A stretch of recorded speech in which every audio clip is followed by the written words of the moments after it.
Welcome back to another Carl Gosling 10-minute VR review. Today we're going to take a quick look at The Walking Dead Saints and Sinners. There's many reviews already out there. There's walkthroughs, playthroughs, people streaming it live. Obviously it's a really big, really popular game, but here's my take on it in under 10 minutes. I absolutely love this game. Me and my missus Katie have been taking it in turns, playing a little bit each together. You know, literally one of us takes a break from VR for 20 minutes whilst the other one hops in and plays 20 minutes and then we swap around. You know, it's good to take a break. Anyway, especially if you're prone to sort of motion sickness a little bit. But we've been having loads of fun with this game. The first thing I'll say is it's really bloody hard. Certainly in the beginning when you've only got your basic weapons that just aren't very good and you've got hardly any ammo, and you know, these zombies are not, they're just not the easiest to kill, I find. Trying to stab them in the head, there's like a real sweet spot.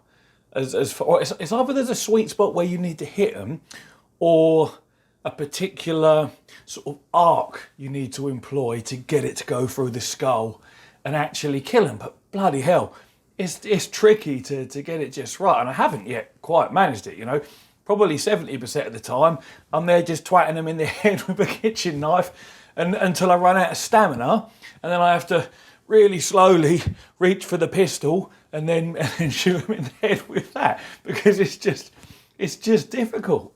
But you know, I like difficult games, so the fact that it's not easy is a real positive for me.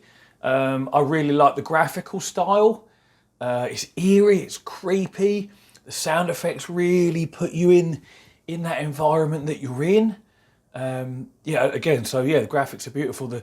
The sound works really well. The graphics and the sound together work really well to give you that feeling, you know, that you're in there, and you really creep around carefully, going back to it being difficult. You don't just run in balls deep, you know, waving your kitchen knife around, because you're just going to die.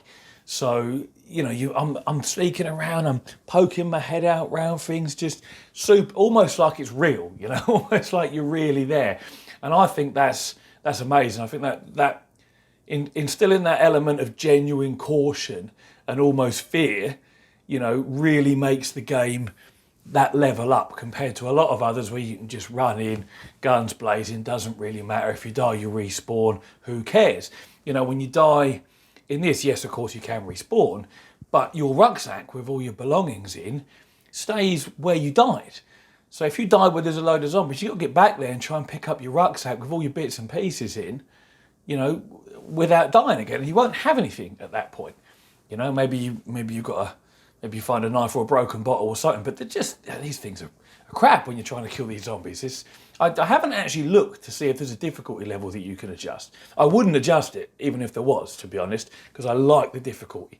I'd rather get better at the game and get more satisfaction than make the game easier. But yes, I'm really enjoying it.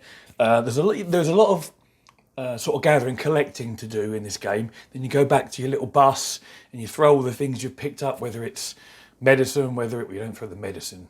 Yeah. Ignore the medicine comment. You keep the medicine in your rucksack because you'll need it.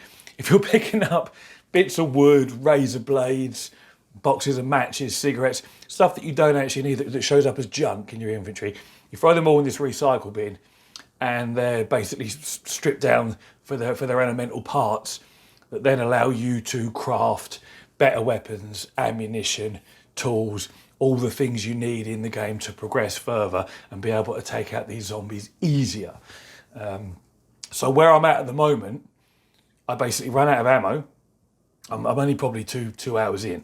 I ran out of ammo in my pistol. I haven't got any ammo for my shotgun. I've got loads of rifle ammo, I just don't have a fucking rifle. And I now need to go back out there and try and gather more resources to make some ammunition for the weapons that I have got. Because otherwise, I think I've got a kitchen knife and a spoon, neither of which are going to do me much good. But yes, I'm really enjoying it. I can thoroughly recommend this game. What is it, 33 quid, something like that? Worth every penny.